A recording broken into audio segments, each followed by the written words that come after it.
பக்கவாதம் இல்லாத சமுதாயத்தை உருவாக்குவோம். டே 59 ஷோல்டர் ஸ்ட்ரென்தனிங் எக்ஸசைஸ். ஃபர்ஸ்ட் பார்த்தீங்கன்னா பெண்டுலர் மூவ்மெண்ட் சொல்லி கொடுத்தேன், ஃப்ரண்ட்ல சைடில், அதுக்கப்புறம் ரொட்டேஷன் கொடுத்தேன்.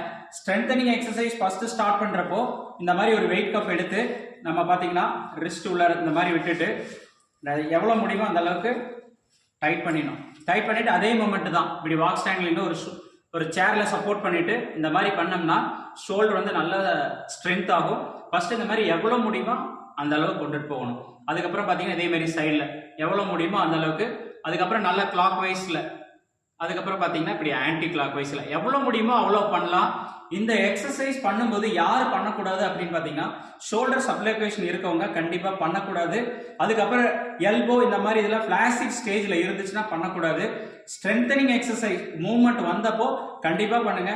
பெட்டர் இந்த மாதிரி எக்ஸசைஸ் பண்ணும்போது உங்களோட பிசியோதெரபிஸ்டோட அட்வைஸில் சூப்பர்விஷனில் பண்ணுங்க. அடுத்த வீடியோவில் பார்ப்போம். தேங்க்யூ.